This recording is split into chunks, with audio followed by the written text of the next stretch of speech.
കല്യാണത്തിൻ്റെ ജ്യൂസ് കുടിച്ചണ്ട, അത് അങ്ങനെയാണ്, അത് ഇങ്ങനെയാണ്, കൽക്കള്ളാണ് അല്ലേ. ഞാൻ ഇത് അതിൽ കുടിച്ചട്ടെ, ഇത് ബാക്കി പറയാം.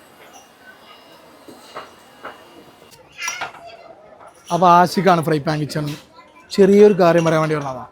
ഏതോ ഒരു കുരുത്തം കേട്ടോന് ഏതോ ഒരു സൈറ്റിൽ ഒരു കൽക്കള്ളം കൊടുത്തതിൻ്റെ പേരിലേ ഈ മേഖലനെ മൊത്തത്തിൽ നിങ്ങൾ കുറ്റം പറയുന്നുണ്ട്. സിസ്റ്റമാറ്റിക്കലായിട്ട് ചെയ്യുകയാണെങ്കിൽ ഒക്കത്തിന് പരിഹാരമുണ്ട്.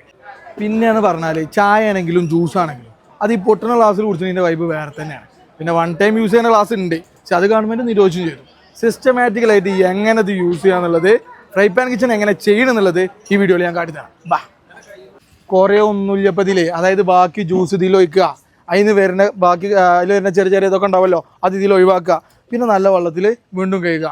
ഈ ഒരു പ്രോസസ്സ് നടന്നുകൊണ്ടിരുന്ന ഒരു വിഷയമില്ല, നല്ല ക്ലിയർ ആയിട്ട് ഗ്ലാസ് കിട്ടും. മാത്രമല്ല ഈ വരുന്ന വെള്ളം മാറ്റുക മാത്രം മതി, അത് കറക്റ്റ് ടൈമിൽ മാറ്റുക. അത് മാറ്റാൻ നിൽക്കുമ്പോൾ വെള്ളം ഇതുപോലെ പല കളറിലും പല രീതിയിലും നമുക്ക് കാണേണ്ടി വരും. ഇത് വേണ്ടില്ല, വളരെ ക്ലിയറാണ് വെള്ളം. ഇത് നമ്മൾ കറക്റ്റ് ഇങ്ങനെ മാറ്റിക്കൊണ്ട് നിൽക്കുന്നുണ്ട്. അപ്പോൾ ഈ രീതിയിലൊരു സിസ്റ്റം പിന്തുടരുകയാണെങ്കിൽ വളരെ സൂപ്പറായിട്ട് നമുക്ക് ഒരു വെൽക്കം ഡ്രിങ്ക് മുന്നോട്ട് കൊണ്ടുപോകാം. അത് മാത്രമല്ല വെൽക്കം ഡ്രിങ്ക് വേണ്ടോ എന്ന് പറയാൻ നല്ല സുഖമാണ്. അതേപോലെ സിസ്റ്റമാറ്റിക്കലായിട്ട് ചെയ്യാനാണ് പണി. അങ്ങനെ ചെയ്ത് കാണിക്കുക. ഇനിയൊരു ജ്യൂസും കൂടി നമുക്ക് കുടിക്കാം. Okay, by.